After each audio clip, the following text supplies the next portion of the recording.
The Coach Peggy Show. All things wellness with Coach Peggy Wilms. How many people in your life have told you you're half of this or half of that? Are you settling? No more. This show is about all things, and you deserve it. It's about your money, your lifestyle, your beliefs, and even romance. We extinguish excuses and raise the bar to all things possible. It's time to use your ATM. You know, your all things mindset. Welcome to the Coach Peggy Show. Bold, badass, and never half in.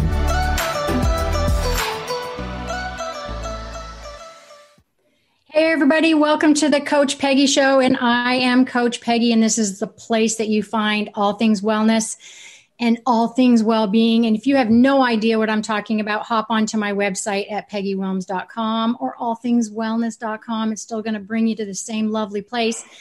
What we've got in my world is I've got 24 spokes. And why do I have that? Because I love to talk about finance and spirit and nutrition and exercise and crappy to happy. That's what we've got going on here today. And that's why I begged these guys. There are 30 authors. They're 2 co-authors and they're contributing authors. And I begged them to please let me have them for October. I have them all for October. 2 or 3 guests every Tuesday coming at you Tuesdays, 6 Eastern. You're going to have to stay tight, stay close to me because this is their month. Are you guys excited about that? They're like, oh my God, this is so exciting. Okay, let's talk about how we're going to kind of do this. I do a quote every time I do a show, and I make sure it's based on the show. So the quote I did for these guys is the happiest people don't have the best of everything. They just make the best of everything. Good. Encore. Love it. Isn't that good? Okay, good job. Yes. The way I was thinking about this, you guys, this grit show you have, this grace show, this love show, I thought maybe what we do, because we're all here for those of you who are walking and you can't see us right now, you can find us on Transformation Talk Radio. We'll be on all these guys' sites, and they're going to tell you where you can find them in just a bit. But you can find us live on Facebook, anywhere. And what I thought we would do is Kat has a little portion. Teresa has an amazing story. Frank's going to share an amazing story. I'm going to save their bios for when we chat about each of them. But they're all here. I see all the beautiful faces. And you guys need to pay attention and take notes. Because Teresa, I'm going to ask you what you think about Kat's story. Frank, I'm coming at you. So you guys have your notes and pay attention. In case you didn't read the book since it just went out. Number 1 on Amazon before it's even for sale. October 6th, is that right, you guys? When that puppy comes out? What? I know. I had to stand in line and beg, borrow, and steal at Kat's house to be able to get my hands on this thing. All right, Kat, let's talk about you. So I have had you on my show before, so I know you just a little bit. We're both from Florida here.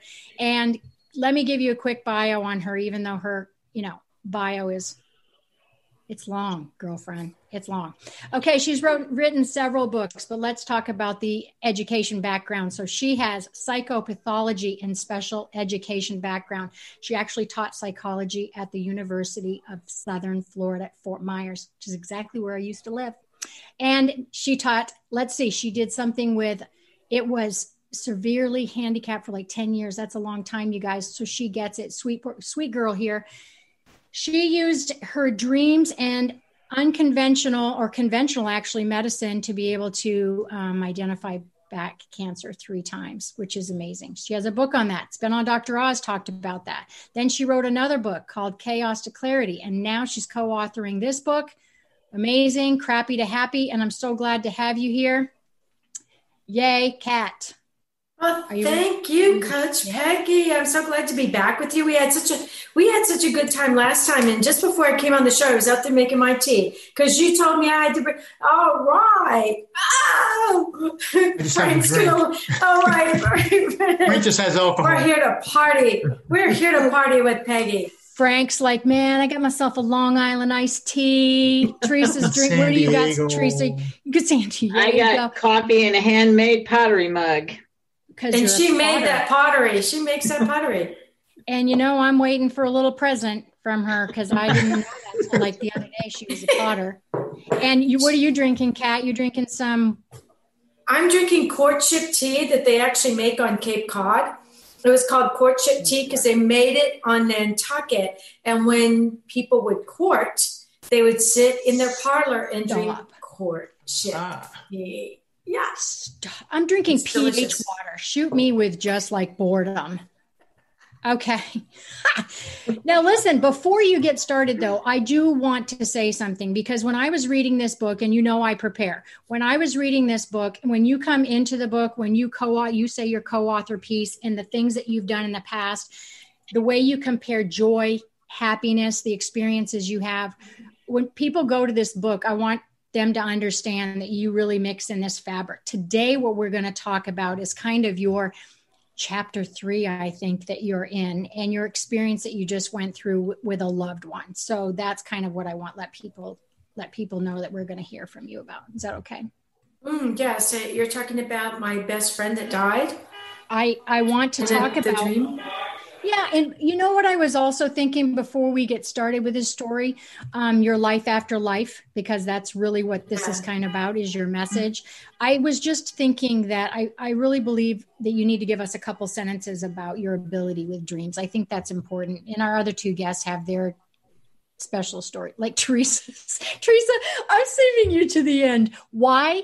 Because I don't know whether I'm going to find your story on Lifetime, Dateline, the NBC Nightly News. So you're the special frosting on the cupcake, and I'm saving Frank because his is a love story, man. Awesome. All right. So when I think about you, love takes us back, but dreams take us forward. Mm-hmm. It does. Yeah, that's it. And it's so true. And so that story in the book is something that a lot of people, now Coach Peggy, are experiencing, because we've lost so many loved ones from COVID. So many of our loved ones during COVID passed over to the other side before their family could say goodbye to them. They were in quarantine. And that was such a heartbreak. And that kind of happened to me with my girlfriend, who was my tennis partner. We traveled all over the world together. Our husbands got along, so they played tennis together.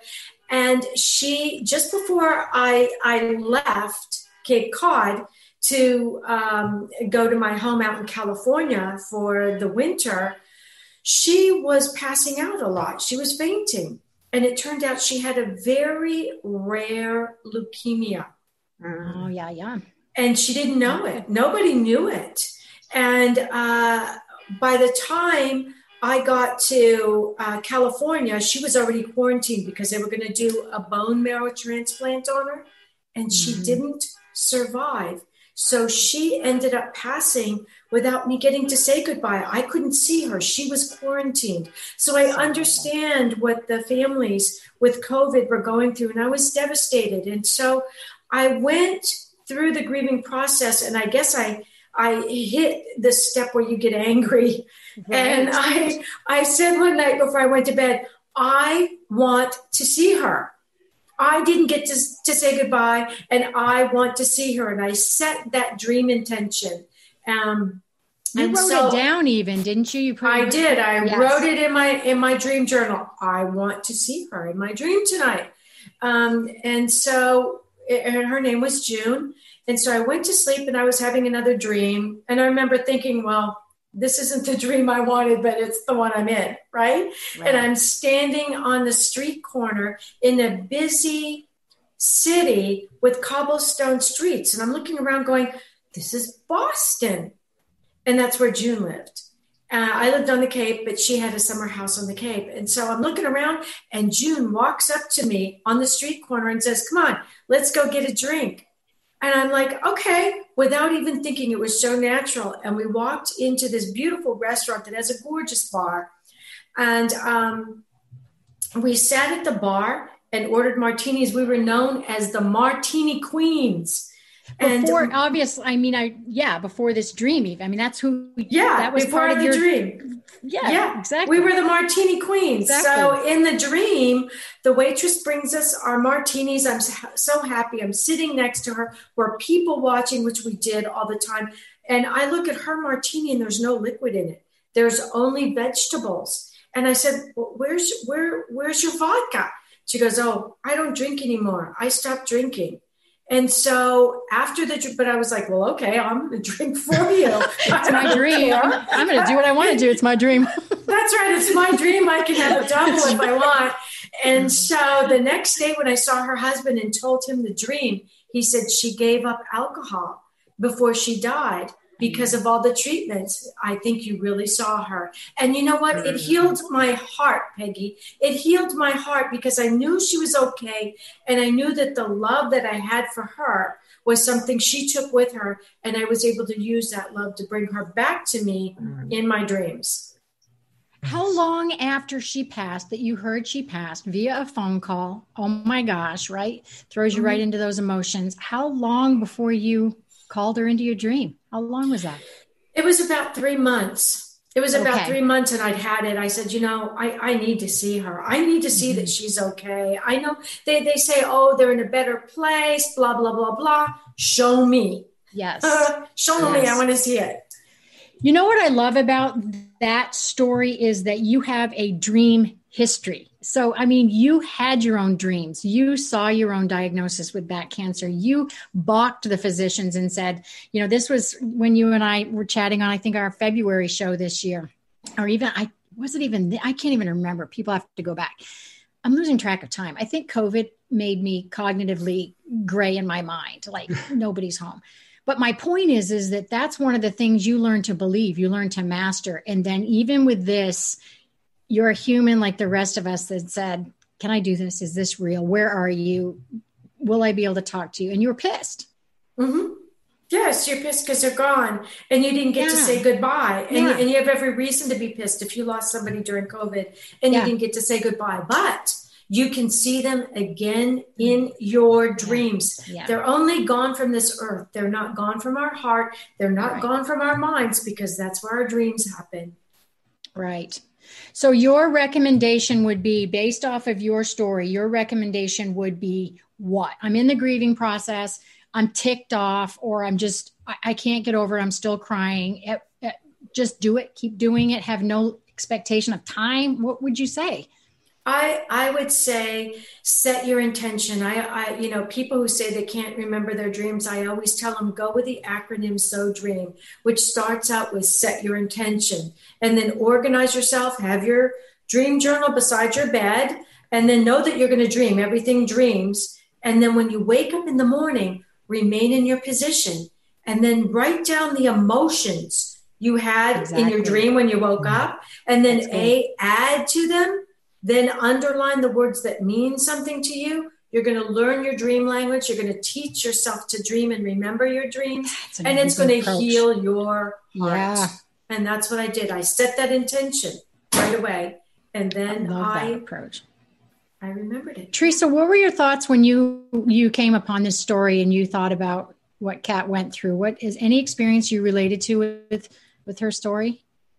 Yeah, so I lost both my parents to cancer, and I know that I have visitations from both of them. I know that I do. And one night I had a dream about my dad shortly after he passed away, and I was missing him terribly. And that night, the morning, I woke up remembering this dream. Now I'm not one that remembers dreams on a regular basis, but I was sitting I was sitting at the kitchen table, and my mother and I were going through the bills, the last expenses before my mom passed away 15 years after my dad. But in through the back door comes my dad, and he's like, what are you doing? He's looking over our shoulders. What are you doing? We're paying the bills. And he looked and he said, $293. They ripped you off. Oh my gosh. So I was like, I was like, Dad, what are you doing here? I miss you. And as sure as I'm having this conversation with you, I said, I need a hug. And I felt that man hold me. I felt him hold me. And I woke up with that feeling, and it still brings tears to my eyes. But honey, the best thing about this is when I told my mother about the dream, she said to me, how much money did he say? I said, $293. That was the exact amount of money my father had in his wallet when he died. Shut the front door. Seriously. See, when you know someone, you guys, when you know someone and believe them, like I know Kat, I mean, I know I'm just meeting you, but to me, that's when even if it doesn't happen directly to you, you're like, yeah, because I know that girl, I know and trust her. And that's when, what about you, Frank, when you heard Kat's story? What are your thoughts? Well, I've had Kat on my radio show twice. I'm going to be on again next week. Yes. And I am so impressed with her and her ability to get people to start to dream or to at least be focused on it, more focused on it. Right. My dad died January 7th. Now it was pre-COVID, which was okay, but it was unexpected. Okay. So I have 4 brothers and sisters. So 2 of them were there with him at the time, and he's talking, and his sister's there, and they're in a hospital. He was dehydrated. He's 90 years old, right? Yes. And they're talking to him. He's engaged in the conversation. Then he's laughing with them, and he says, "I'm going to close my eyes. I'm a little tired." He puts his head down, and he passed, and he died. That's beautiful. And which is exactly the way my father wanted to go. He was not going to live in a home. He didn't want tubes in him. That wasn't going to happen. Now, for the 3 of us that weren't there, tremendous guilt. And we knew he was in the hospital, but they said he was just dehydrated. And we weren't there. And so we all fly to New York, and the 3 of us live out west. So we fly back to New York to where my father is. I remember sitting at the house, and I could feel him saying to me, "It's okay. Don't worry about it. You're the executor. Take care of the will. Take care of my family." And it wasn't a dream. It was like a daydream. I heard Kat talk about that. Right. It was almost like a daydream. I didn't see him, but I felt. And those are the words he would always say. "It's going to be okay." Oh my gosh. Cheers, hug, tears. Guys, thank you for sharing. I didn't plan that. I'm sorry. I didn't mean to. That's so touching. Thank you for sharing that. I mean, I know there are a lot of people out there with COVID and not being able to say goodbye and even struggling right now. Unless we're going through it, we all have hearts and we have empathy, but man, just don't know it. Don't know it. Oh boy. Okay. Deep breath. Are you ready, Frank? I'm ready. Are you ready? Okay, buddy, let's just do you. Okay, I'm going to talk about all your amazing things first, and you're amazing. Your story's going to be amazing too. Frank earned his degree in finance from California State University at Sacramento. He's playing around with money, guys.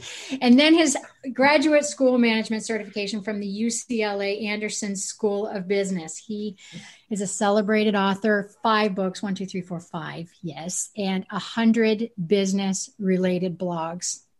Okay, I try to blog weekly. Hello, 100. And then he is the host of Life-Altering Events, an internet radio show. I had to look this up. I thought it was a misprint. 150,000 listeners in 22 countries in 36 weeks. If you have not run a radio show, people, you have no idea. Okay, and you are a mentor and judge for the University of California Entrepreneurship Academy, which I tried to say 3 times fast. I was unsuccessful. It's hard. Welcome, Frank. Well, thank you. To the show. And you're going to talk about, just to kind of set the stage here for our listeners and viewers, you're going to talk about a family event. And I'm really, really proud of you. You stood up tall and you said, we're going to take charge of this, and everybody band together. And the quote I want to say for you is, do not be a spectator in life. That's yours. You said it. That's it. That was it. This was my youngest brother. There's 5 of us, and he's the youngest of the 5. And he was also the smartest of the 5.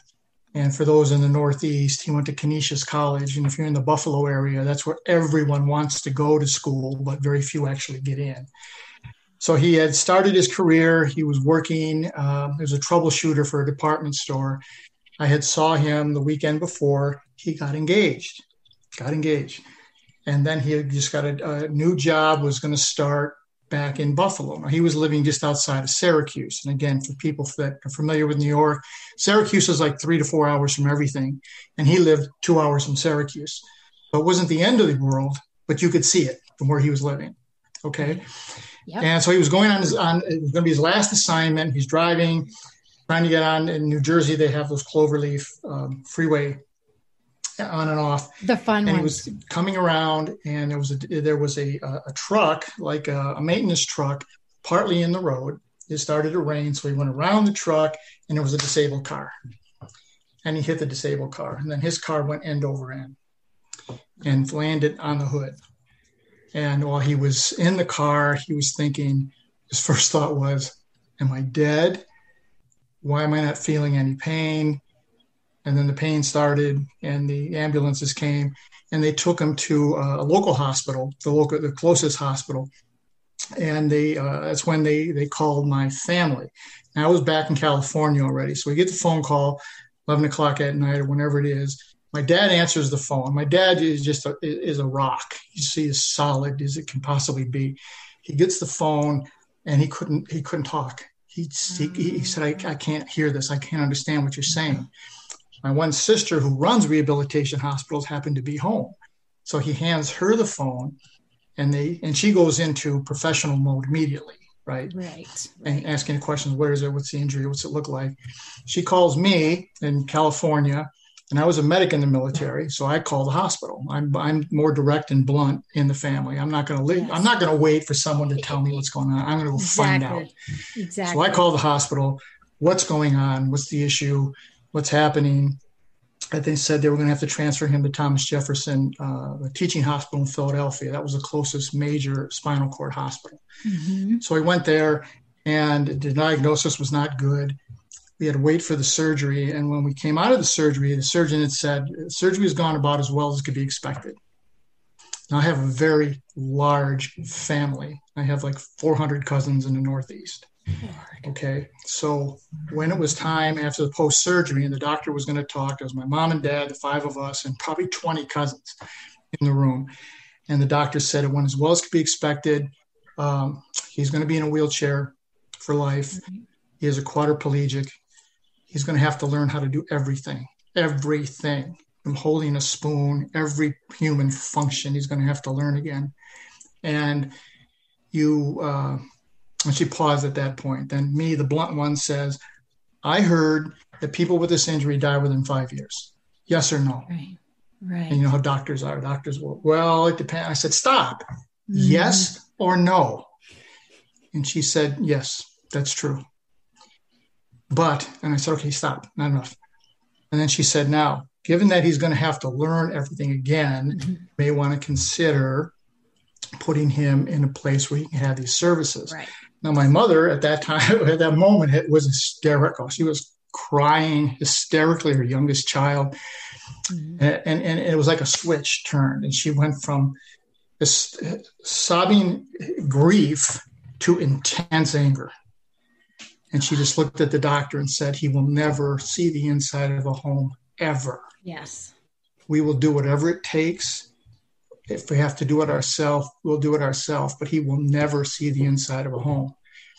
And the 27 people in the room are all nodding, like, this isn't going to happen. Not going to happen. And he went on. We had to get multiple surgeries. And the net of the whole thing was he was very determined. I'm not going to die within 5 years. I'm going to live 50 years. As part of a lawsuit, the insurance had to settle. They had to pay his medical for the rest of his life. Yeah. And they figured, well, it took 2 years to get to that point. All right. They figure he's got 3 years to live. He'll die. It's not going to cost us a lot of money. And my brother, being a stubborn Italian, said, I'm going to live for 50 years. Okay. August 11th, this past August 11th, was 35 years post-accident. Wow. 35 years.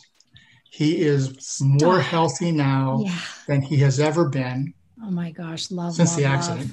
Love. And Dr. Bonnie McLean, who I think we all know. Yes.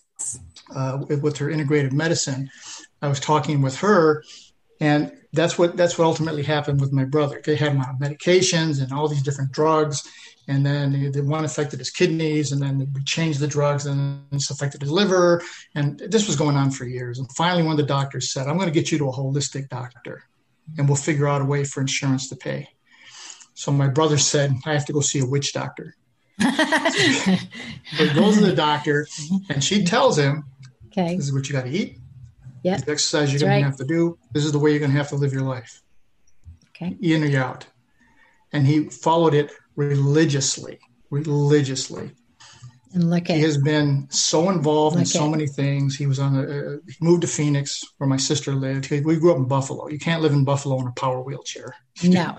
Not happening. No.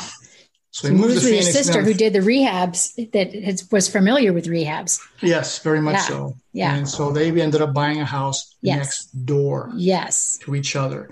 Now you want to talk about divine intervention, Kat. Yeah. My sister was already in Phoenix. My brother was having a second or third surgery, and most of us happened to be in Buffalo for the surgery. My sister calls up and says, the woman next door died. Now she's an older lady, 90-some years old. And she went over to talk to the family, and she said, anything I can do to help you? And they said, well, we just want to sell this house as quick as possible. We're from Minnesota. We want nothing to do with Arizona.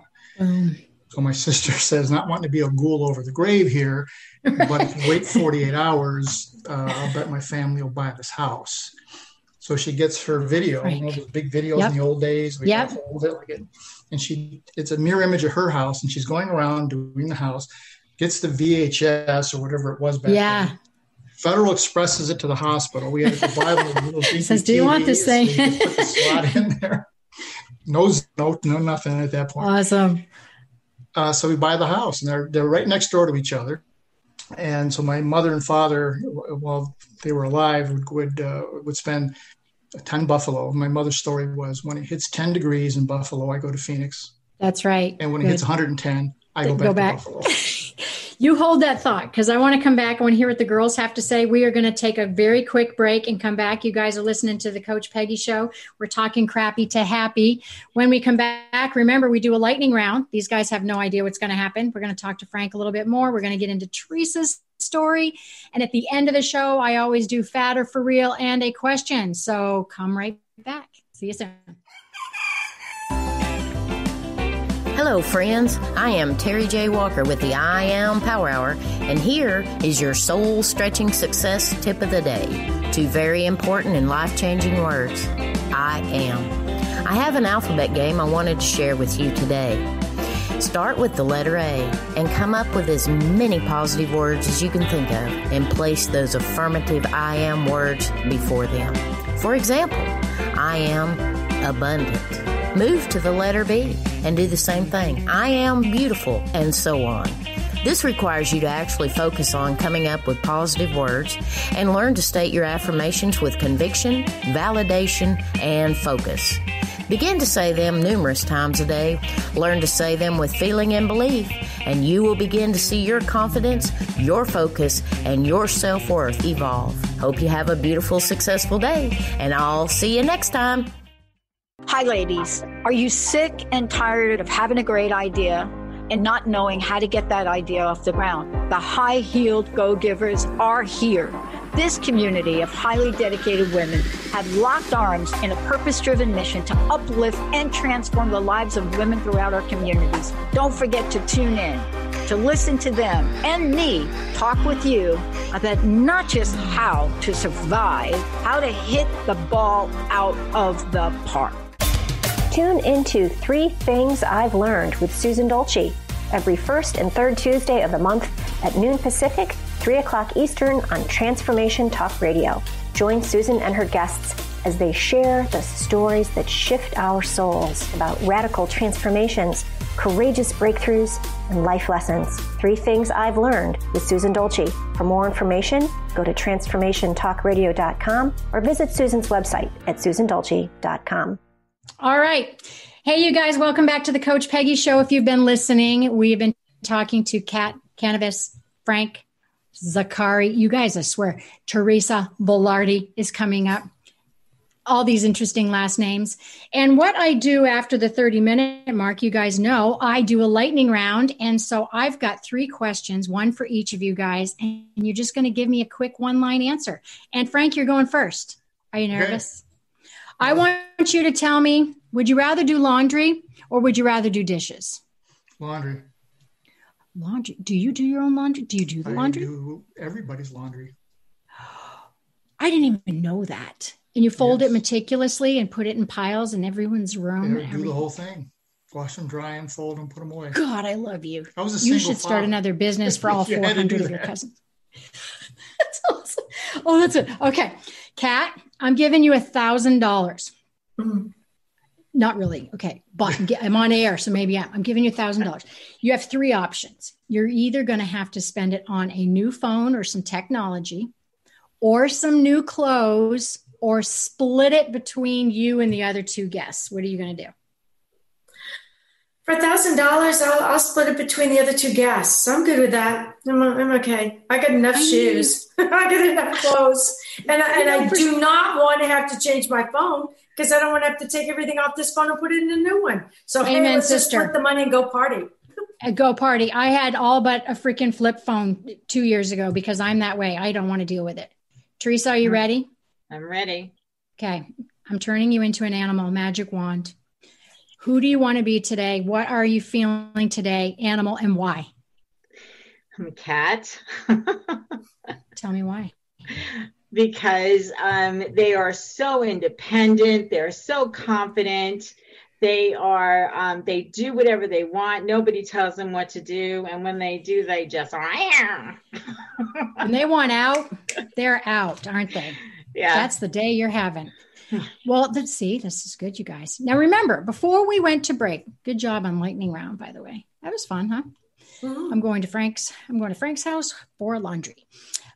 Before we went to break, we talked to Frank about your brother. So I want to see what Kat and Teresa think about your amazing story. Teresa, what were your thoughts when you were listening to Frank? What were some of the takeaways you had?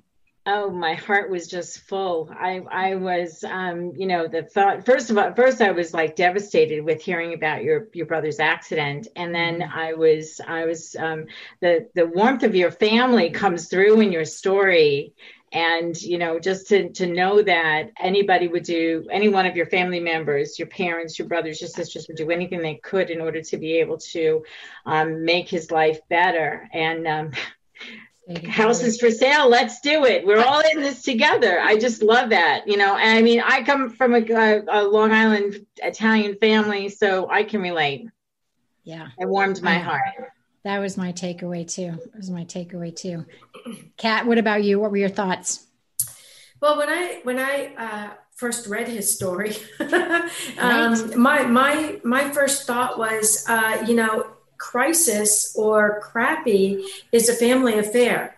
It affects everybody in the family. And his family, rather than fighting with each other and exploding, pulled together, embraced, and would not give up their child, would not give up their sibling, to the point of moving next door to him, which I remember thinking to myself, I wonder if his brother ever thought, my God, I've got my sister next door to me. Don't they trust me to be by myself anymore?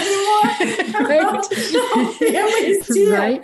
But, I was really impressed with that. And it shows you how when you think you're going through a really, really crappy time, and chances are you really are, having family can turn it into something happy. You're not alone. They feel what you're feeling. That's right. Big families, they can drive you crazy, but man, big, good families are right there. You two big Italian families. I don't think that that's just a story that people say. I think it's legit. I'm not Italian, but I want to be part of both of your families. I do. I don't know if would I look Italian? I don't know. You look about as Italian as I would, but I could tell you Teresa and Frank would adopt us. Yeah. They'd go, they're adopted, wouldn't they? Yeah. All right, it's time for Teresa's story. Let me tell you who she is first before we tell you what this story is about. She is an author, a speaker, an editor, publisher, and a potter. Remember, you guys, at the top of the show, if you're watching versus listening, she has her amazing coffee mug she made. I need to have her make some mugs for my peeps. She's all about collaboration, so you know what would happen. She likes to get people to come together to write books, to share their stories. She is all about collaboration. And another thing, this mastermind thing. She really, really believes that we are ideas, because I'm from New England, and so I said ideas instead of ideas. That's what happens. Park the car in the dooryard. I just did. She believes that the mind, the mastermind, the ideas, opportunities, growth, all magnify and expand when we're kind of on the same page, right, Teresa? We kind of pull in.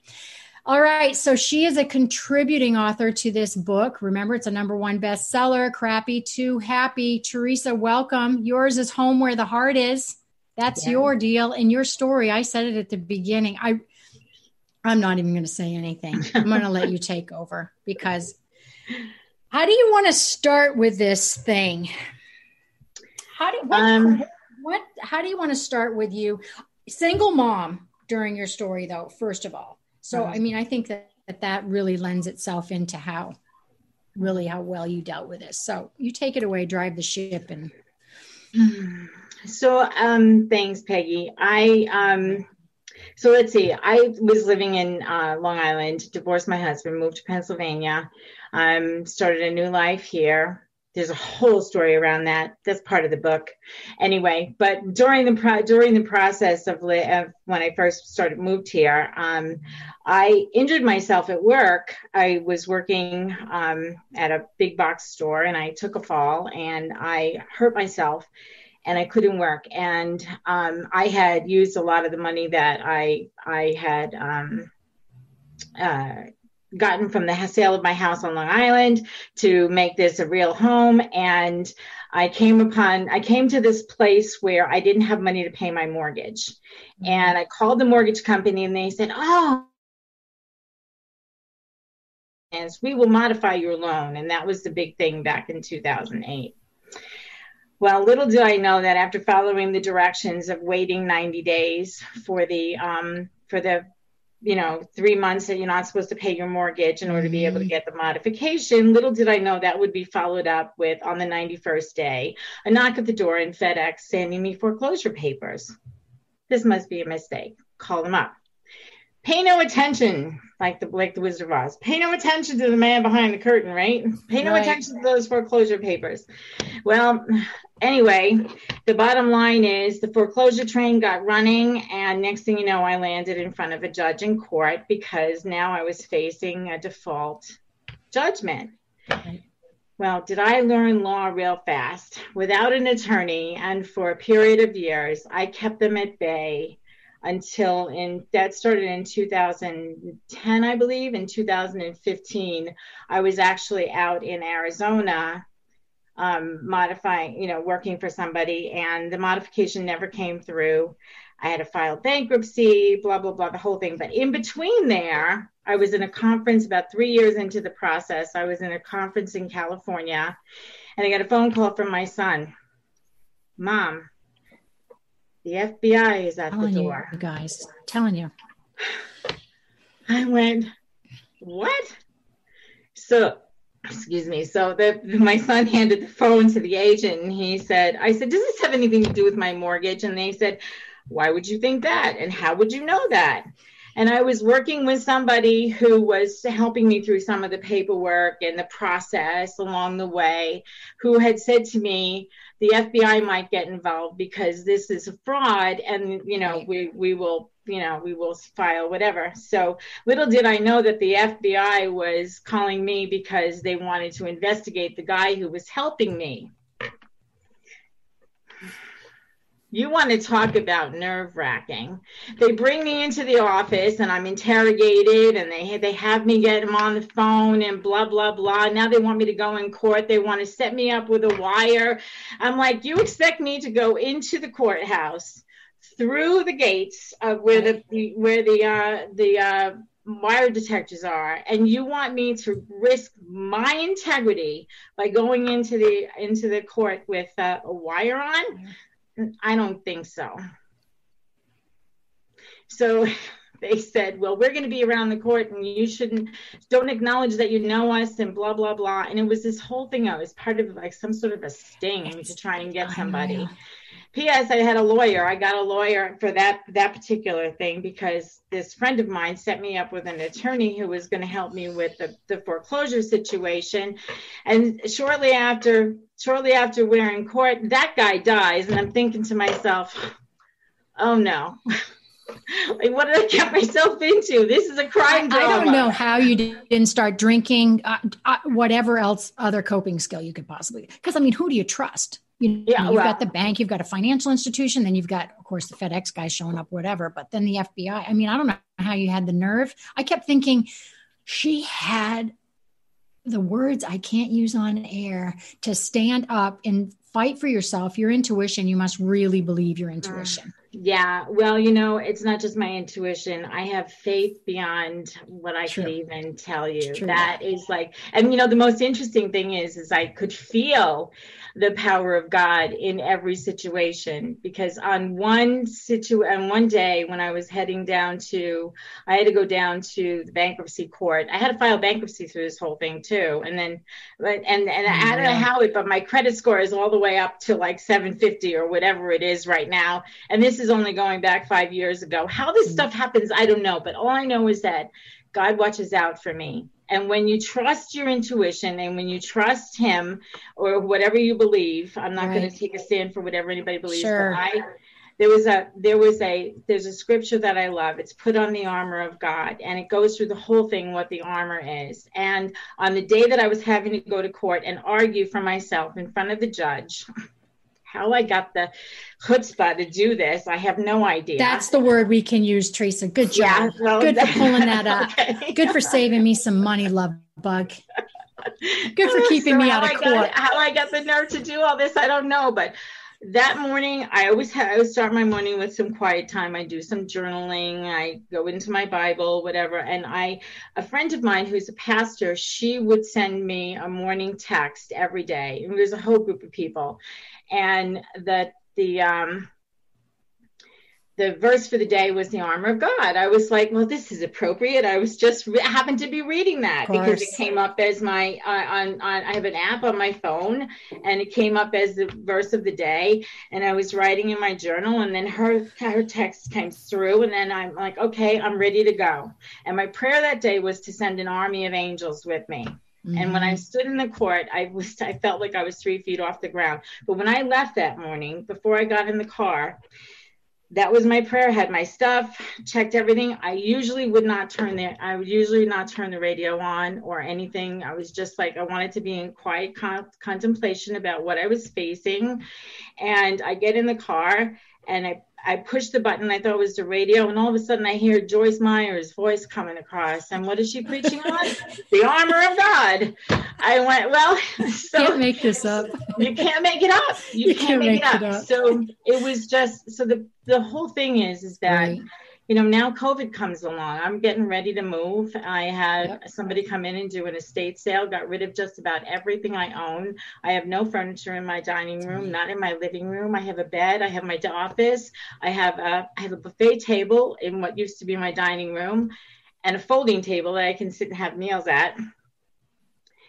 And I'm ready to go. And then COVID comes along, and I make a phone call to the attorney for the bank because now I can't go anywhere. I was going to Long Island. My sister worked in essential services, and there was no way that I was going to her house. And a friend of mine who usually comes to the East Coast couldn't come across the country. Yep. She's out in San Diego. I'm here, and I'm still here, and I'll be here until at least the end of the year. And my whole thing is that somewhere along the line, this house is going to end up to be mine free and clear, because this shouldn't have happened in the first place. Yeah. And that's what I'm standing on. But no matter where I go, your heart goes with you. And whoever you are, wherever you lay your head down at night, there you are. And you make the most of it in every situation. Loving on it. Yeah. Kat, quick thought on Miss Teresa's story. What are your thoughts? My thought is she's probably one of the strongest people in the whole world. I mean, who could go through getting tricked by the bank into losing your home, have the FBI show up on your doorstep and try and convince you to wear a wire, have your attorney die, and still show up and then go and say, oh, COVID is so bad, but I'm looking for the silver lining in this cloud, this crappy to happy. I don't have to move. And who knows, maybe I'll get my house back too. And only Teresa could do that. I can't wait for the outcome. Like in person, texting her and just say, are you still there? March 1st. You're going to still be there. Frank, what were your thoughts? you first heard a story? I was amazed. I was at the time this was all going on. I was in the financial services, and I saw a lot of people just throw up their hands and walk away because the battle was too hard. The battle was too hard. And Teresa, I echo what Kat said.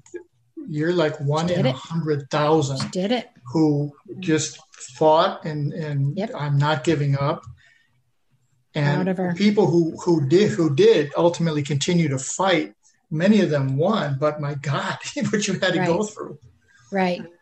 Resilient as heck, right? Geez, Louise. All right. I want to go around the room, and Kat, I want to ask you, call to action, our listeners, viewers, what would you give them with your story or crappy to happy in general? What's the call to action you tell them? The call of action is when you read this book, you're going to learn the art of the comeback. Everybody has a crappy story. Everybody has a crappy story. But how did you find your happy? How did you get there? And you'll find a story in this book that matches what you're going through and use it to guide you.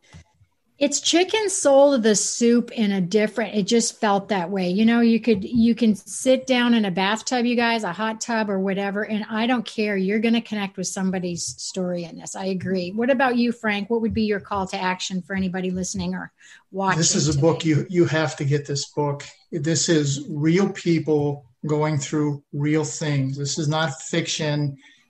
This is not celebrities. These are people just like all of us. The stuff we go through and the strength to not let it win. That's right. That's right. I know. And I was thinking about your story. I was kind of thinking the same thing as Teresa. You were kind of like, you know what, insurance company, you know what, go ahead and take it. You did a really good job of assigning people. The attorneys are going to be the attorneys. The insurance company is going to be the insurance company. We're going to be the caretakers. And I love the fact that you guys stood up for the most important piece, which was we're going to stand behind my brother and figure out how to make him healthy and happy. And that's what my biggest takeaway was from your story. All right, Teresa, you know, I'm coming at you, call to action. What are you going to tell everybody?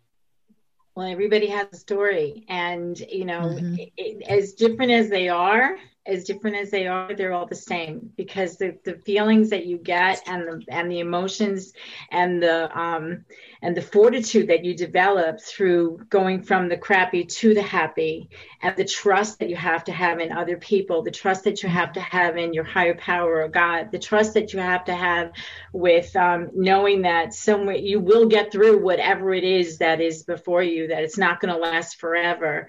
Though all those things are going to be, when you read this book, all those things are going to be inspiration for you to be able to get through the next suddenly or the next situation that may come, you know, to pass in your life. And it will. I love it. It will. It will. Okay, we're dancing around the room one more time because I want everybody to tell where we can find you. So, Kat, just let us know social media wise where everybody can find you, and then we're going to head to Frank and Teresa. Great. I just want to say, Peggy, thank you so much for having us on and for being a mentor to our Crappy to Happy book this whole month. But you can find me. Just go and Google The Queen of Dreams, and I'll come up. Just The Queen of Dreams. Duh. And everything's there. You're going to find social media links and all sorts of things and connections to her book. So absolutely. Mr. Frank, Mr. Z, where can we find you? You can find me a lot of places: LinkedIn, Facebook, my website, frankzaccari.com, radio show. I'm easy to find. You are, because you're so diverse. You're so out there, buddy. Teresa, other than making us all crappy to happy mugs, sorry, I'll pay whatever it costs. Where can we find you? You got some new things going.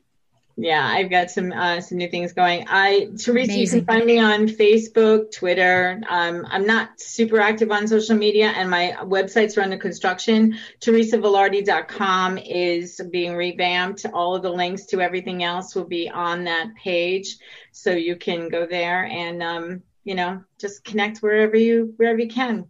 Yes, it's Teresa without an H, no H. Teresa without an H, yep, Teresa.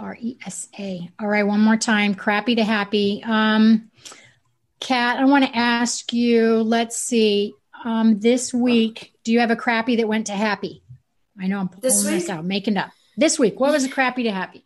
Well, I think probably one of the biggest crappy to happies is one of my cats got out of our rental and I thought he was gone. Oh. And I found him sleeping in my closet on top of my underwear. Greatest story ever. Totally made that up. Frank, what about you? Do you have a crappy to happy this week? I know it's Thursday. Crappy to happy this week. Well, this is my wife's house in San Diego that we're living in now. And she has been trying to get drapes for a year. So this was the fourth time people had come to line them up and they're almost perfect after a year. Oh, patience. That's, geez Louise. They better be like gorge. We want pictures of you in front of them holding whatever, every single one of them. Dang. Teresa, do you have a crappy to happy from this week? I do. So yesterday, yay, let's hear it. Yesterday, I had to go to the orthopedist, had knee surgery about a year ago. Yeah. And I also have carpal tunnel in my hands from all the typing and all the pottery and everything else. So yesterday, I walked in the doctor's office with incredible pain in my thumb joints here and this here, where I also have arthritis, not owning it. It's there. It'll go away. They injected me. It was crappy. Trust me when I tell you it was crappy. Those injections hurt like hell. But today, especially in hands. Happy day. Hands are working great. Crappy happy. Oh, that's really good. Yes, the hands is so, oh boy, that does hurt in the hands. Okay, all three of you, thank you so much. Thank you for kicking us off in October from crappy to happy. I'm happy that we're not talking about things being crappy forever. It's amazing. We got 4 episodes. So every Tuesday, 6 Eastern time, I'm going to have you, David, take us to break. When you guys come on back, we're going to talk about fad or for real. I'm going to put down the gavel on one of them. Got a product to talk about. And then I got a question that's really cool. I'm going to come right at you. So see you really soon. Bye. Stuck in a roundabout of dysfunction? Learn how to speak your truth to power with host Dr. Kathy Obear. Create real change with smart tools and smart strategies. No frills, no fluff, just life-changing conversations to help get you where you want to be. Extend your reach and become an agent for real change with Kathy Obear. For more information on Kathy and her work, please visit drkathyobear.com. That's drkathyobear.com. Hi, everyone. I'm Daniel from intuitionwisdom.com. And I'm Dr. Pat. We've got something super special. What a generous gift. Wow. It's time to discover who you really are, and we're offering a free intuitive reading on our website at intuitionwisdom.com. All you got to do is take the step to become one with the universe, and the life purpose is that bridge. So please come to our website, intuitionwisdom.com. That's intuitionwisdom.com. Life purpose unlocks abundance. Hey, you guys, welcome back. Guess what? We're going to talk about fad or for real. You know what I did? I got a product in my house, and I'm going to tell you, I tried it out. And before I even explain it, are you excited? I'm going to give you the gavel ahead of time. I don't ever do that. I'm giving you the gavel of a for real because I really want you to listen to me. I have been a trainer for over longer than you guys even need to know. Okay. Rowing machine. Why is a rowing machine fantastic? No impact, really big range of motion, nice stretch to the lower back, loving on that. And it's usually a little bit cheaper as far as home equipment. It does feel like it takes up a lot of space, but even NASA uses it. Why does NASA use it? Because it's super efficient, burns about 600 calories if you're really getting after it, and it's full range of motion. So why am I talking about it? Why did I give the gavel? The reason I did is because I have a hydro one. What? I have a hydro one with a big disc, a big barrel, and we dump the water in there, and you only have to change it once a year. It's distilled water. And guess why I love it? For those of you who love to kayak, okay, Kat, who was just on my show, lives in Florida. I don't know if she kayaks, but if she doesn't, she's going to come on down, and we are. I love to be in the water. I love the sound of water. I like the view. Well, I can't get the view on my rowing machine, but you know what I can get is that slap, that resistance that you can get when you're kind of cutting through the water. And it's real. It's legitimately real when you're pulling on this. One more thing I want to tell you that's fantastic about it is that when you're pulling through, it's not just that static range of motion that you get in a real flat, stabilized rowing machine. You got a little bit of a jiggle with that. And I'm not talking like the jiggle. Well, Maybe I have a little jiggle too. But through the joints, you've got a little bit of this going on. You've got a little bit of the shoulders moving and everything is just working. All right, so that's what I got. Boom, for you. It is a for real. Let's talk about the question of the hour, and then I'm going to let you go.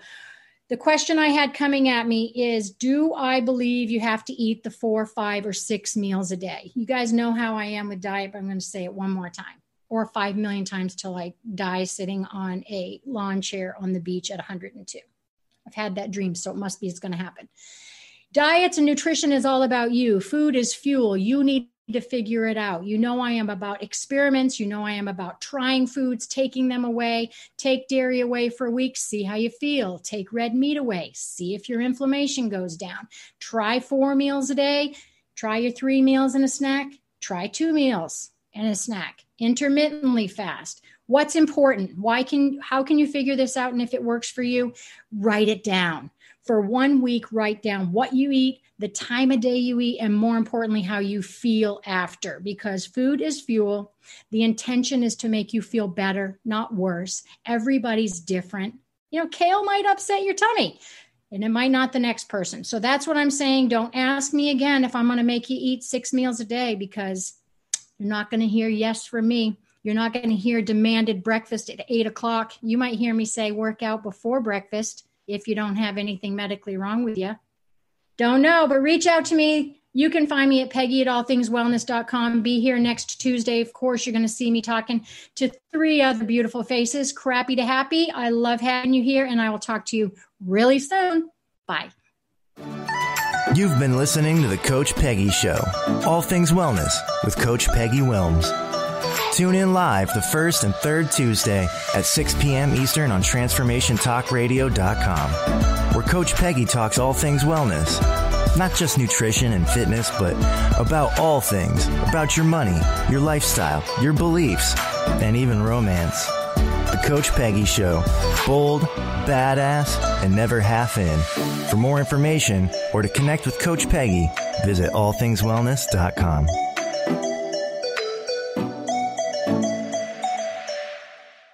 Views expressed on this program are those of the host, guests, and callers, and do not necessarily reflect the views of the station, its management, or advertisers.